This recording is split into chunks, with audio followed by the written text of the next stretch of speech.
My name is Matilda and I'm a tour guide with Free Tours by Foot.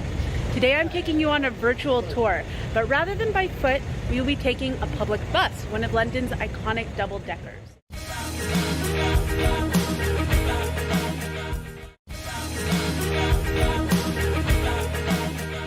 The tour starts here outside of Victoria Station and ends near the Tower of London. It is available as an audio tour, which you can download and then use to hop on and off at different locations. If you have any questions at any point during the tour, please leave them in the comments. We hope you enjoy it. Please like the video and subscribe to our channel for more virtual tours. And if you visit London, be sure to take a free tour with us, Free Tours by Foot. All right, let's do it.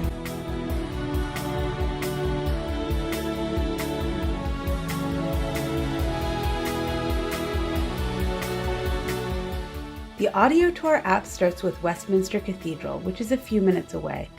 The tour is narrated by Free Tours by Foot London guide Margaret. If you decide to take the audio tour, we have notes where to hop off to explore a location, but for this virtual tour, we'll be staying on the bus.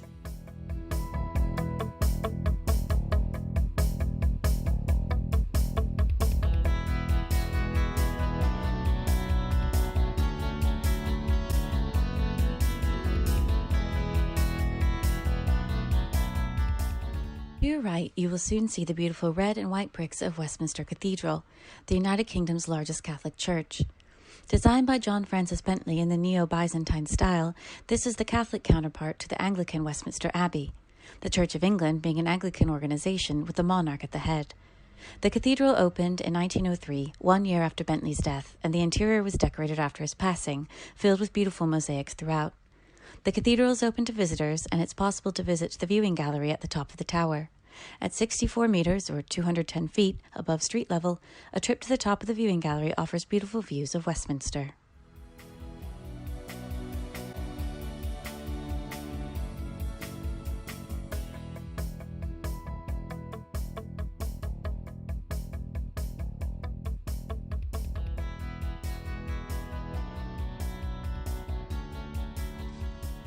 We will shortly be arriving at Westminster Abbey, which you will see on your right, one of the most famous churches in the world. The land that it sits on has been a site of worship for over 1,400 years, and the current version was begun by King Henry III in 1245, although work continues on it to this day. All but 2 British monarchs have had their coronation ceremonies here, a tradition begun in 1066 by William the Conqueror. The Abbey has also seen a number of royal weddings, including that of Queen Elizabeth II to Prince Philip in 1947 and Prince William to Catherine Middleton in 2011. The Abbey is also a popular burial site for monarchs, and inside you will find the tombs of many kings and queens, including King Edward III, Henry VIII's fourth wife, Anne of Cleves, as well as his daughters, Queen Mary I and Queen Elizabeth I, King Charles II, Queen Anne, and Mary, Queen of Scots, just to name a few. There is also non-royalty buried here, including many authors, playwrights, poets, and actors, such as Geoffrey Chaucer, Charles Dickens, George Frederick Handel, Thomas Hardy, Laurence Olivier, and Alfred Tennyson. Also buried here are 8 British prime ministers and scientists such as Isaac Newton, Charles Darwin, and Stephen Hawking. There's a fee to tour Westminster Abbey, but it is still a working church, and services can be attended by the general public free of charge.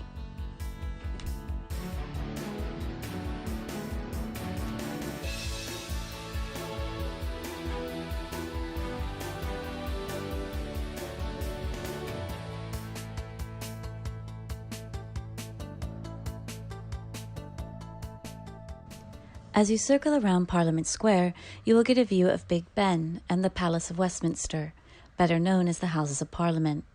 The majority of the stonework you will see dates from the 19th century and was designed by architect Charles Barry to replace the original medieval palace which had been lost in a fire.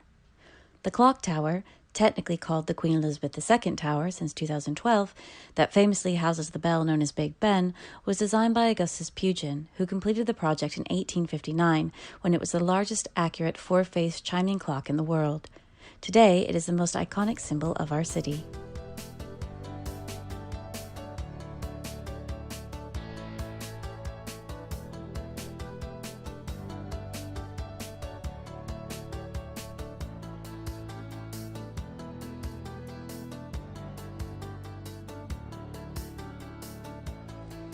You will now be traveling up the street known as Whitehall, named after a royal palace that stood here from 1530 to 1698 that was a favorite of King Henry VIII.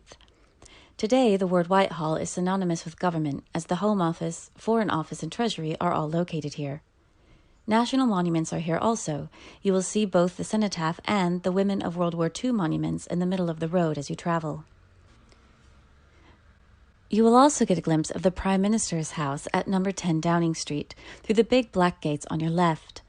Downing Street has been home to the majority of our prime ministers since the very first took residence here, Robert Walpole, in 1732. Ahead will be two large white buildings, one on your left and your right. The one on the right is Banqueting House, the only surviving piece of the former Palace of Whitehall. This used to be the Grand Hall, a site of banquets, parties, and fetes, but also saw one of the darkest moments in the history of the British monarchy. Just above the door is the bust of King Charles I, who was executed right outside the Banqueting House after losing the Civil War against parliamentarian troops in 1649. On the left, below the white stone towers, is the arched entrance to Horse Guards Parade, formerly the tilt yard of the palace. Today, it is a large courtyard that hosts yearly events such as the Queen's birthday ceremony, Trooping the Colour. You may also get a chance to see members of the household cavalry, soldiers who work on behalf of Her Majesty, who sit on horseback on the edge of the street and guard the entrance to the white stone building known as Horse Guards, which currently contains military headquarters. Take note that the clock on top of the Horse Guards building has a small black spot at the 2 o'clock position, a reference to Charles I's execution, which took place as the clock struck that hour.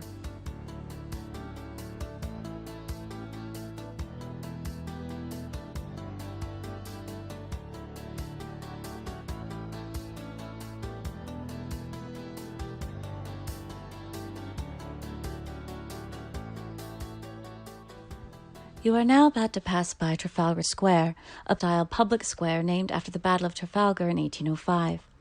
Most of the statues you see around the square depict people involved with the Battle of Trafalgar, and the victorious Admiral Lord Nelson, who led the British Navy to victory and died in the process, stands on top of the column.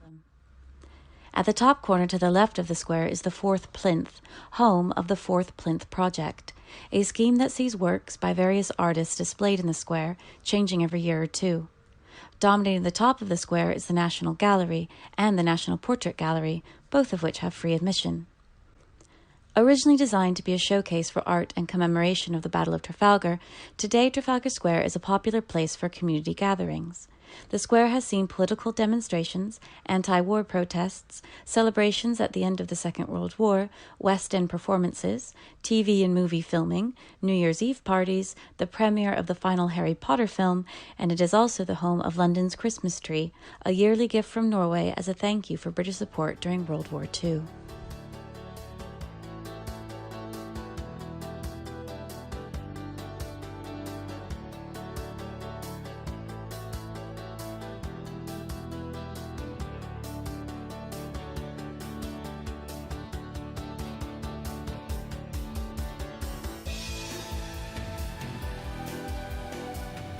As you leave Trafalgar Square, the small streets and pretty shops on your left make up the lower part of Covent Garden.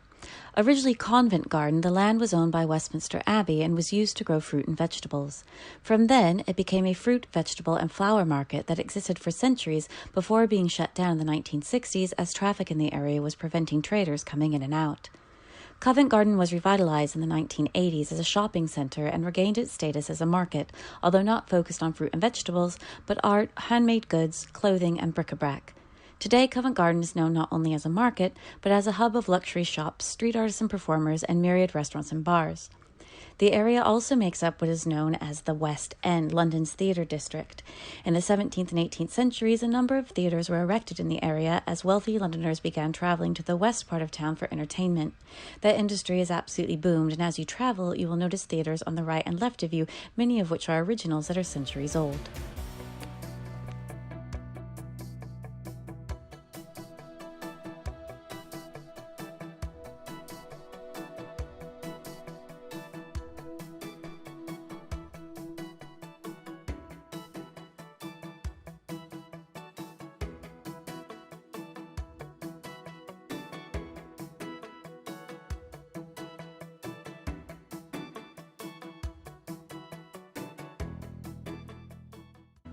You are now headed directly east, leaving the Westminster area and heading toward the City of London. Technically speaking, the City of London is only 1 square mile, the start of which we will point out to you, and the end of which is the Tower of London. Currently, you are in the City of Westminster, but this will soon change. Aside from a monument that marks the eastern entrance to the City of London, you would not realize you had moved from one city into another. However, the way things operate in the City of London is entirely different than the way they operate throughout the rest of London. Although the square mile has a resident population of only 9,000 people, compared to the nearly 10 million citizens who live in the rest of the capital, it has a daily workforce of an estimated 400,000, who all commute into the city every day. To look after all these people, commerce, and business, the City of London has their own individual organizations and offices that operate.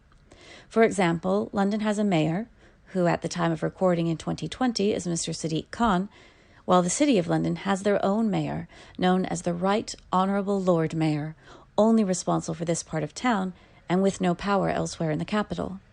Also, London has a police force known as the Metropolitan Police, but the City of London have their own separate police force known as the City of London Police. As you head towards the City of London, you're actually travelling back in time. For centuries, the Westminster area was considered the countryside outside of London. It wasn't until the 17th century that London started expanding westwards after King William III, who had breathing problems, began construction on Kensington Palace in an effort to get away from the dirt and pollution of the city. The King's presence in the far western reaches brought many wealthy Londoners outside of the city limits, and slowly places like Kensington, Chelsea, Mayfair, and parts of Westminster grew together to create the London we know today. The City of London was London for centuries, having been founded by the Romans as Londinium in the 1st century as a wealthy trading port. Following the Battle of Hastings in 1066, William the Conqueror marched on London, but was unable to defeat its citizens. In an effort to maintain peace and prosperous trade, a delegation from London surrendered the city, and in thanks, William granted the citizens of London a charter which upheld their previous rights, privileges, and laws, setting the scene for a separate, powerful, almost self-governing city. It is worth noting that in the square mile, William the Conqueror is simply referred to as King William I, having never actually conquered London at all.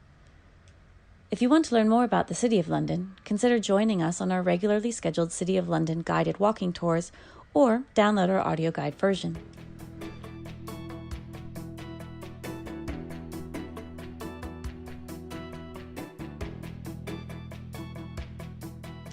Soon you will see the large Australian High Commission on your right, and just across the street from it is a church called St. Clement Danes. St. Clement Danes was designed by architect Christopher Wren in the late 17th century. Originally, it was a neighbourhood church, but today this area is primarily used for business, so there is no neighbourhood to speak of. Today, the church is the official site of worship for the Royal Air Force, and as you pass by, take a look to your right, and you will see the bomb damage left behind by the Blitz in World War II, left as a permanent reminder and memorial to those who lost their lives here in London or while serving in the Royal Air Force. The huge building that looks like a royal palace on your left is the Royal Courts of Justice, the highest strictly civil court in the United Kingdom. The design of the building is neo-Gothic, or New Gothic, a revival of an architectural style from centuries before. This style was very popular in the Victorian era, and throughout the 1800s, many British buildings were designed to look like medieval palaces. Don't be fooled. The Royal Courts of Justice were built in the 1870s, and they have never been residential. Directly opposite the Royal Courts of Justice on your right is the original Twinings Tea Shop.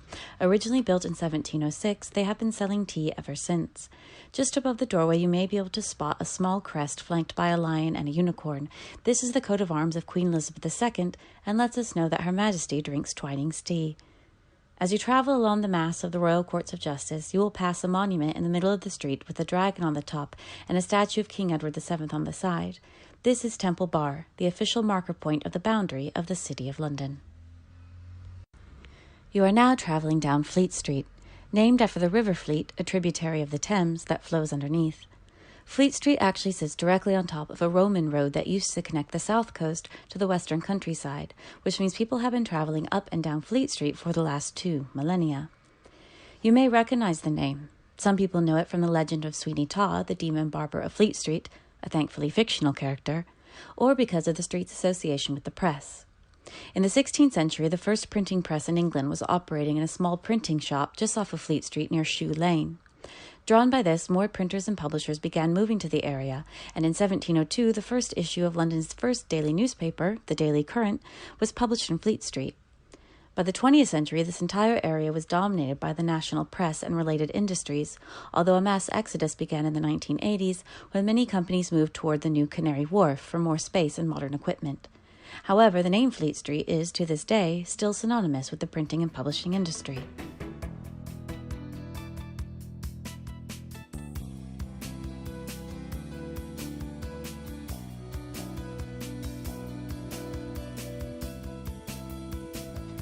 Shortly before you reach the junction ahead, take a look to your right, and down a very small courtyard you will see the rising spire of St. Bride's Church. This is another Christopher Wren designed building, and when it was constructed at the end of the 17th century, it was for a period of time the tallest building in London. Today it is famous for its spire, the design of which is said to have inspired today's modern multi-tiered wedding cakes.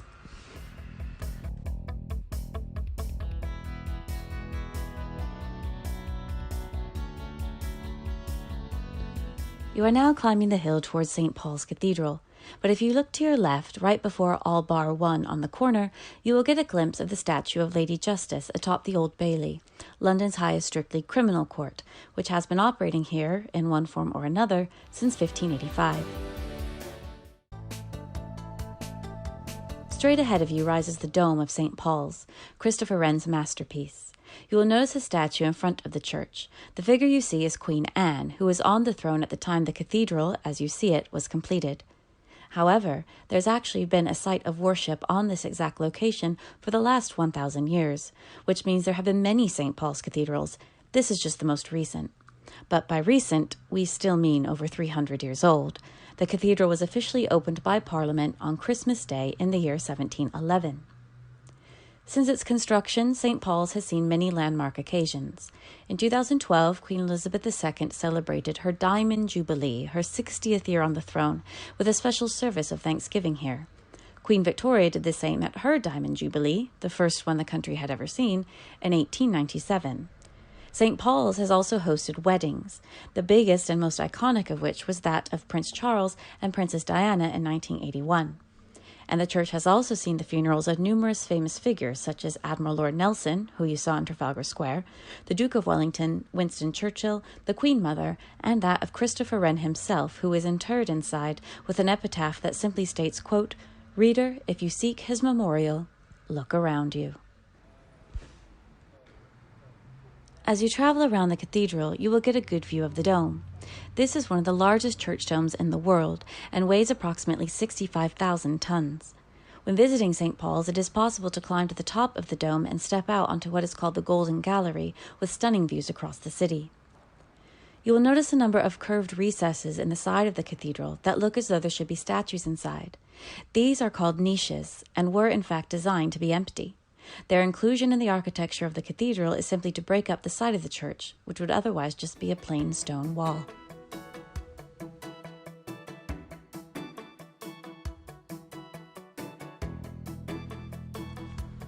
It is worth a mention here that as you continue east, the architecture will slowly change.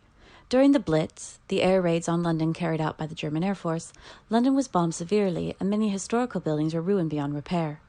St. Paul's survived, with many historians claiming it was deliberately saved by the German Air Force, as they needed it standing to be used as a landmark when they were flying over London. But very little else in this area made it out unscathed. In fact, the east of London suffered far worse than the west during the war, for two reasons. Firstly, the aircraft were dropping the bombs while traveling east to west, following the river into the city, which meant they started dropping bombs in the east and had no more ammunition left by the time they made it to the west. Secondly, London's wartime infrastructure, such as dockyards, warehouses, shipping rooms, and ammunition factories, were based in the east, which made it a huge target over the more residential west. This is why you will slowly begin to see more glass, steel, and skyscrapers as you go. This part of London was heavily rebuilt after the tragedies of the Second World War, which makes the city of London an interesting place that contains the oldest streets in the city with some of the newest buildings in the country.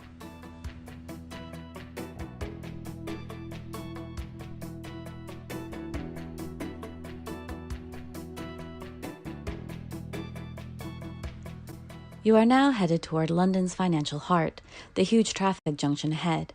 As you approach, you will see three main buildings. To your right, the building with the columns, is Mansion House. Since the 1750s, this has been the home and office of all the Lord Mayors of London. Ahead and to your left, with a huge wall around it, this is the Bank of England, the world's second oldest central bank. The wall you see plunges down into the ground a further 7 stories below the building, surrounding the underground vaults of the bank, which are estimated to hold around 1/5 of the world's supply of solid bars of gold. Straight ahead, with the columns and the figure on horseback in front, is the Royal Exchange. Very simply put, the Royal Exchange was London's first shopping mall. Queen Elizabeth I granted the charter to found the Exchange as a place for wealthy people to shop, so they would not have to walk through the mud and the rain at the nearby markets like everybody else. Today, it is still a centre for commerce, housing luxury shops and restaurants.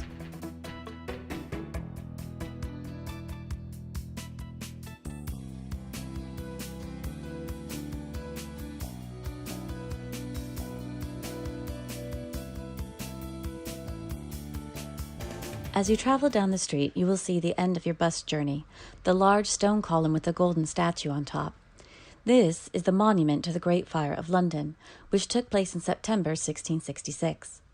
On the very early hours of the 2nd of September, a small fire started in a bakery on Pudding Lane, and eventually this fire spread throughout all of London, demolishing the entire medieval city and rendering an estimated 70,000 people homeless in a single event. When London was being rebuilt, the king requested that a monument be created to commemorate this event. Christopher Wren and another architect named Robert Hooke designed the monument, with its beautiful gilded urn of fire on the top. The column itself is 202 feet tall exactly, because if you tipped it over onto its side, the top of it would touch the spot on Pudding Lane where the Great Fire is thought to have begun. And, at 202 feet tall, that makes the monument the tallest, freestanding, stone column in the entire world, and the public are more than welcome to climb it. On your descent, you'll be issued with a certificate that congratulates you on having successfully made it up and down over 300 steps.